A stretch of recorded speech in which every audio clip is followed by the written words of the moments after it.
Muito bem, pessoal, sejam todos bem-vindos aqui a esse outro vídeo que a gente vai colocar aqui no canal. Eu sou o professor Haroldo, do Departamento de Físico-Química e coordenador do projeto Conexão. A gente vai começar então, já em termos de conteúdo, na continuação do último vídeo, eu quero começar com grandezas. Ou seja, o que é uma grandeza em ciência, né? Simples, uma grandeza é uma propriedade que pode ser medida. Ela pode ser determinada usando um instrumento de medida. Então eu já vou colocar uma aqui, que é a massa. Eu até falei ela num dos vídeos passados aí. A massa ela pode ser medida usando uma balança, não é isso?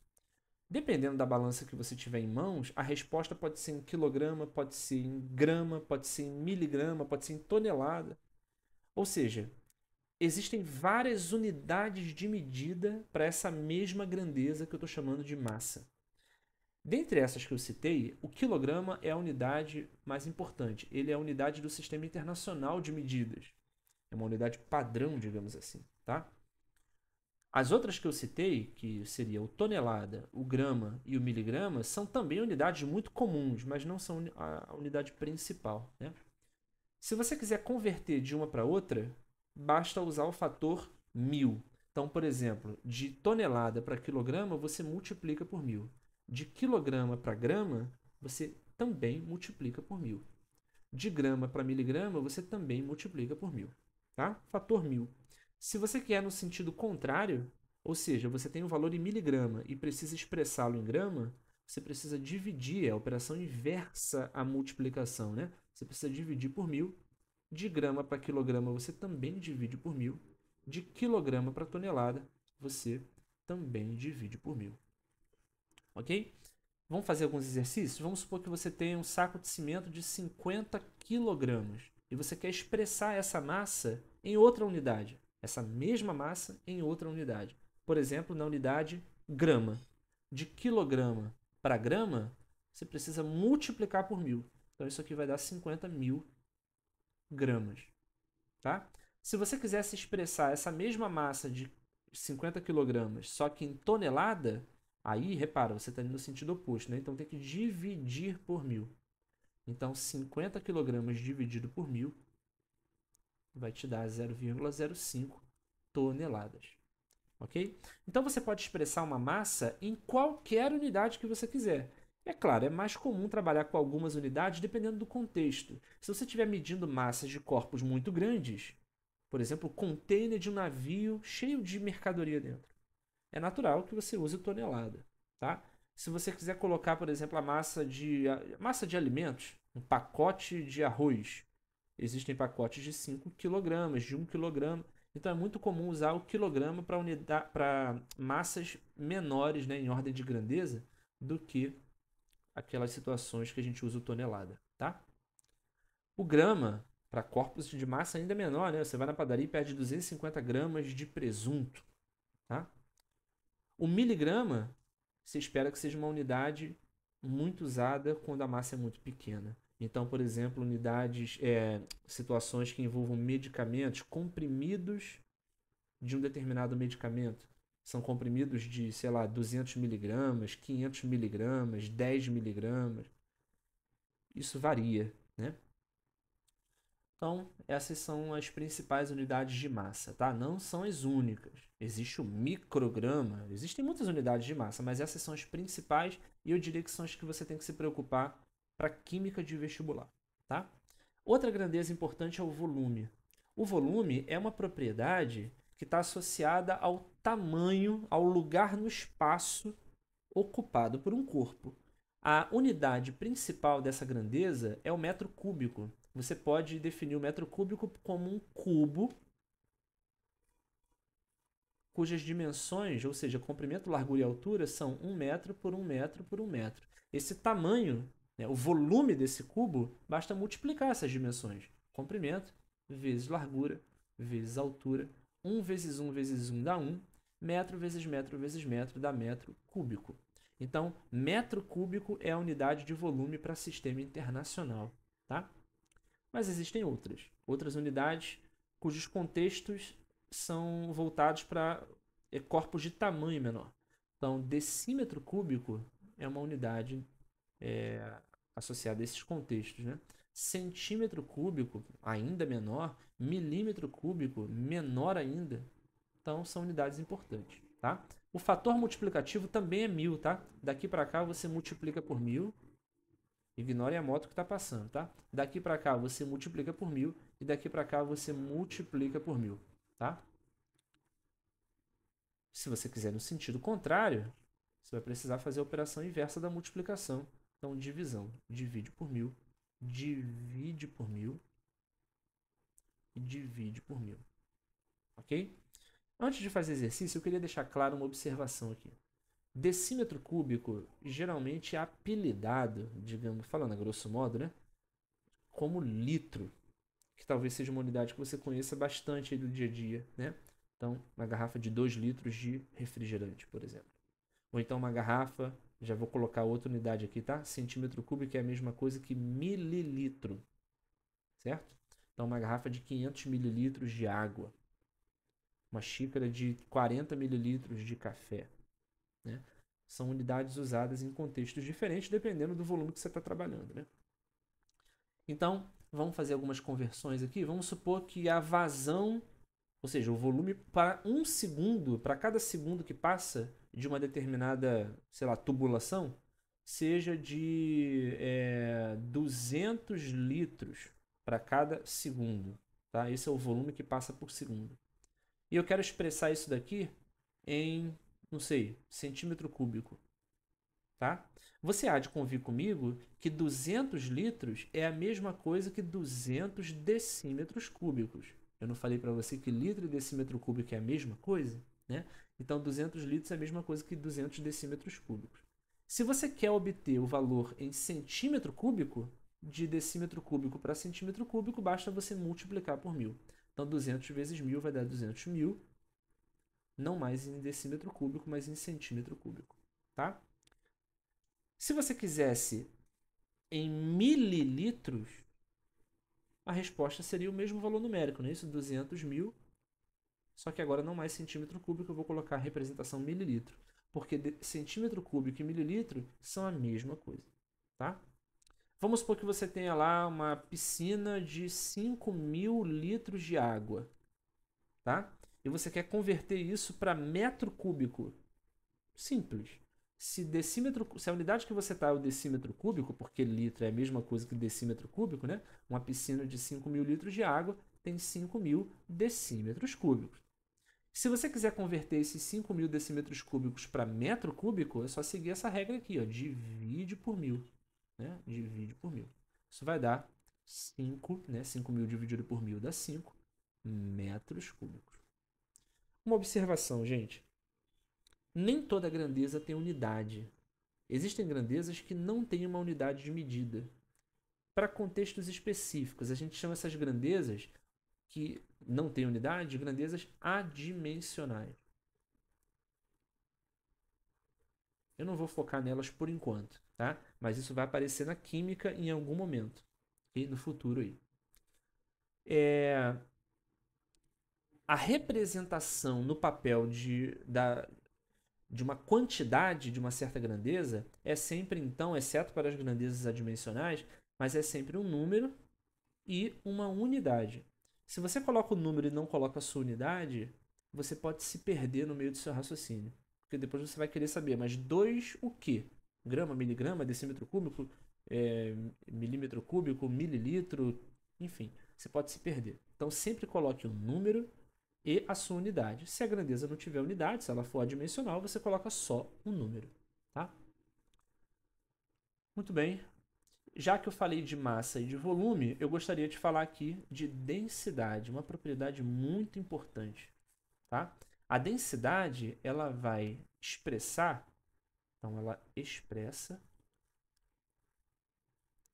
a massa da amostra contida em uma unidade de volume.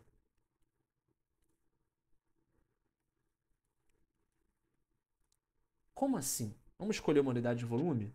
Por exemplo, mililitro. Se você pegar um copinho com 1 mililitro, ó, uma unidade de volume, tá? 1 mililitro de álcool, por exemplo, muito provavelmente você deve encontrar uma massa, né? A massa desse álcool é em torno de uns 0,7, 0,78.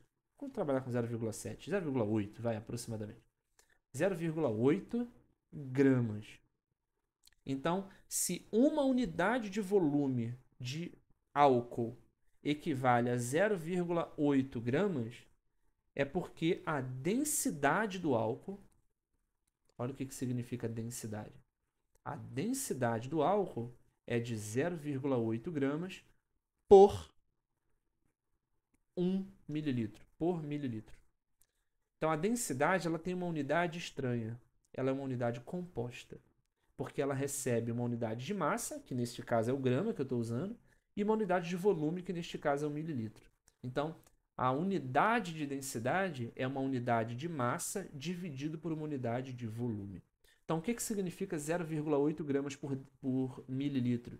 Significa que cada mililitro do seu material tem uma massa equivalente a 0,8 gramas. Tá? Isso é o que te diz a densidade. A densidade te diz qual é a massa contida em uma unidade de volume. Ok? Por exemplo, se eu te falar que a densidade, sei lá, do ferro, densidade do ferro, equivale a, não sei qual é a densidade do ferro, acho que é 7,6, então equivale a, vou colocar em outra unidade, tá? 7.600 quilogramas por metro cúbico. Olha que interessante. O que significa essa unidade composta? Quilograma por metro cúbico. Significa que se eu pegar 1 metro cúbico de ferro, ou seja, um cubo de 1 metro por 1 metro por 1 metro de ferro maciço, eu vou ter uma massa de 7.600 quilogramas. Tá? Então, isso é o que significa, né? Essa é a interpretação da densidade. O cálculo da densidade, se você tiver um material qualquer, você pode usar uma balança para medir a massa desse material. Tá? Você pode usar um outro instrumento de medida, uma régua, se ele for um corpo regular, ou então você pode medir usando alguma vidraria de laboratório, se você estiver trabalhando com líquido. Né? Você pode medir o volume e a divisão dessas duas grandezas, a divisão do valor da massa do material pelo valor do volume do material, te dá a densidade desse material. Tá? É assim que se calcula a densidade. Então, por exemplo, se você estiver diante de um corpo que tem uma massa igual a... não sei. Vamos supor, vamos supor que você queira a densidade do seu corpo. Tá? A massa do seu corpo, eu vou colocar aqui uma pessoa qualquer, a massa genérica aqui de uns, sei lá, 80 quilogramas. Vamos supor, uma pessoa de 80 quilogramas. Para calcular a densidade, eu preciso não só da massa, mas preciso também do volume. Pense numa estratégia para medir o volume do corpo humano. Você concorda que o corpo humano é todo irregular, não é isso? Ele não tem um formato bonitinho que você conseguir com a régua lá e fazer como se fosse um cubo. Então, para corpos irregulares, geralmente a gente usa uma técnica diferente para medir o volume de corpos irregulares, que é o volume a técnica, perdão, do deslocamento de líquido. Então, se você tiver um recipiente aqui que te permita medir o volume de líquido, tá? E você coloca aqui dentro em torno de uns 30 mililitros de água, eu sei o volume de água presente. Aí você insere nessa água o material que você está querendo estudar. Vamos supor que você coloca aqui, por exemplo, uma amostra de ferro, tá? Ou, no nosso contexto aqui, vamos supor que você coloca o seu próprio corpo dentro de uma piscina, por exemplo, de uma banheira. O que vai acontecer com a água da banheira, da piscina, ou então aqui no caso do ferro? O que vai acontecer com o nível da água dentro desse recipiente? Ele vai subir, concorda? Ele vai subir por quê? Porque você é matéria e a água é matéria. E dois corpos não podem ocupar o mesmo lugar no espaço ao mesmo tempo. Então o que vai acontecer? Quando você entra na banheira, o líquido sobe. Quando você coloca o ferro aqui dentro do recipiente, esse nível de líquido vai subir. Vamos supor que marque aqui 30 e... sei lá. Eu vou pegar genérico, não necessariamente o ferro, tá?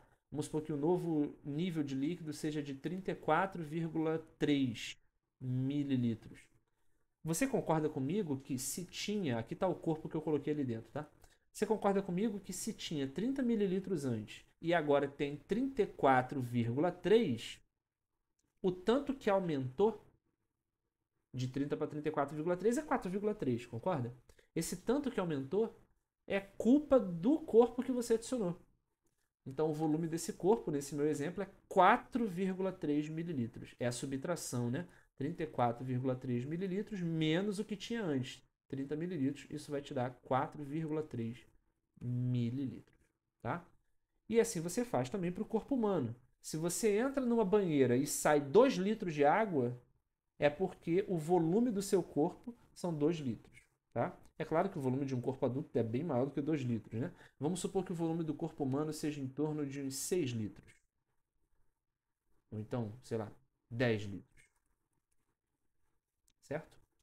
Então, eu substituí na massa o valor 80 kg, substituí no volume o valor 10 litros, e a densidade, aqui eu esqueci de colocar, né? Volume igual a 10 litros. Agora sim eu vou substituir. Então, a massa 80 kg, o volume 10 litros, e quando você divide, você encontra que a densidade do corpo humano, 80 dividido por 10 dá 8, mas lembra, tem que ter o número e a sua unidade, né? Qual é a unidade de densidade que eu vou encontrar aqui agora? É quilograma por litro. E o que significa 8 kg por litro? Significa que cada litro do seu material, cada litro do corpo humano, tem 8 kg. Tá certo? A densidade é uma propriedade extremamente relevante, porque ela está associada a fenômenos de flutuabilidade. Então, por exemplo, se você tem um líquido qualquer aqui, ó, pegar aqui um recipiente, uma certa quantidade de líquido, tá? E você adiciona ali dentro um material, por exemplo, que seja sólido, mas não necessariamente sólido, pode ser um material líquido também, tá? Um material gasoso. Então, se você coloca um sólido dentro desse líquido, desde que ele não se dissolva, né, nesse líquido, ele pode afundar ou flutuar, tá? Em qual das situações ele vai afundar e em qual das situações ele vai flutuar? Eu vou chamar esse corpo sólido de A, tá? Ou melhor, de S, porque lembra sólido, né? Eu vou chamar esse líquido de L, para também lembrar líquido. Então, atenção, tá? O corpo vai afundar no líquido, o corpo afunda se a comparação das densidades do sólido e do líquido mostrar que a densidade do sólido é maior do que a densidade do líquido. Ou então em química a gente usa um termo que é o termo denso. Ou seja, se o sólido for mais denso do que o líquido. Tá? Se a densidade do sólido for superior à densidade do líquido, ele afunda no líquido. Se por outro lado você tiver a situação oposta, ele vai flutuar. Então o corpo flutua se a densidade do sólido for inferior à densidade do líquido. Então, o sólido seria, nesse caso, menos denso. Ok? Vou pegar exemplos. Se você tem um copo com água, pessoal, a densidade da água é em torno de 1 grama por mililitro. 1 grama por centímetro cúbico. Interessante, né? Eu troquei mililitro por centímetro cúbico sem preocupação. E não tem que te preocupar mesmo não, porque eu citei lá em cima que centímetro cúbico e mililitro são a mesma coisa. Então, 1 grama por centímetro cúbico ou 1 grama por mililitro são iguais. Tá? Então, a água tem densidade 1 grama por centímetro cúbico. Se eu coloco aqui dentro ferro, aqui está a densidade da água. Se eu coloco aqui dentro o ferro, cuja densidade é 7,6 gramas por centímetro cúbico aproximadamente, todo mundo concorda que a densidade do sólido, nesse caso, é maior do que a do líquido. Então, o sólido é mais denso do que o líquido. E ele vai acabar afundando, como vocês conhecem. Né? A mesma coisa, quer dizer, não exatamente a mesma coisa, mas o mesmo raciocínio acontece quando você coloca dentro do mesmo copo com água, cuja densidade eu já citei, que é 1 grama por centímetro cúbico. É um detalhe, né? Essa densidade é numa certa temperatura. Porque se você muda a temperatura, a densidade muda. Isso tem a ver com dilatação térmica, tem a ver também com mundo microscópico, eu não vou entrar nesse detalhe, tá? Então, se você coloca aqui dentro um corpo como isopor, eu não sei de cabeça a densidade do isopor, mas vamos supor que a densidade do isopor depende também do tipo, né? Não sei se tem vários tipos de isopores com substâncias adicionais ali, né? Bom, eu sei que é um polímero, né? Mas pode ter substâncias adicionais. Então, se a densidade do isopor for, por exemplo, 0,4 gramas por centímetro cúbico, você há de convir comigo que o corpo que você está adicionando ali dentro, o isopor, ele é menos denso do que a água. A densidade dele é inferior à densidade da água. Então, você espera que o isopor flutue na água. Tá? Um dado interessante. O gelo, isso é um comportamento que é para água e para outras poucas substâncias, tá? Você sabe que água no estado líquido, a gente chama só de água, né? Mas água no estado sólido recebe o apelido de gelo. Então vou colocar aqui gelo e água representando a água líquida, tá? A mesma substância está presente nas duas amostras. Gelo é água no estado sólido. Água líquida é água, né? No entanto, quando você coloca os dois no mesmo recipiente, antes que eles cheguem na mesma temperatura, né? Você sabe que o gelo boia na água. Ou seja, se o gelo boia na água, se ele flutua na água, é porque a densidade do gelo é maior ou menor do que a da água? 2 segundos para pensar. Se você respondeu menor do que a da água líquida, está certo. Então, se o gelo flutua na água líquida, é porque ele tem que ser menos denso do que a água líquida. Ou seja, a densidade de uma substância muda de acordo com o estado de agregação. Gelo é água no estado de agregação sólido. Água líquida é a própria água no estado de agregação líquido. Então, a densidade muda. A prova de que a densidade muda de um estado para outro é que o gelo flutua na água. Ou seja, a densidade dele é menor do que a densidade da água líquida. Tá? Esse comportamento acontece sempre? Ou seja, uma substância sólida é sempre menos densa do que ela mesma, só que na forma líquida? A resposta é não. Na maioria dos casos, a densidade de um sólido é maior do que a densidade da mesma substância no estado líquido. Esse comportamento que vocês estão vendo aqui da água, que seria o contrário, né? A densidade do sólido ser menor do que a densidade do líquido, é um comportamento anômalo. E isso se deve a conceitos um pouquinho mais avançados que a gente vai ver no futuro. Tá certo? Eu espero que vocês tenham compreendido. A gente fica por aqui. Ah, esqueci, senão os alunos me dão bronca. Curte esse vídeo, tá? Curte o vídeo, ativa lá aquele sininho das notificações para poder alertar você e a outros, aos seus amigos, por exemplo, que estiverem fazendo vestibular, você pode compartilhar com eles, que eu tenho certeza que vai ajudar, tá bom? A gente fica por aqui e até o próximo vídeo. Tchau, tchau, pessoal.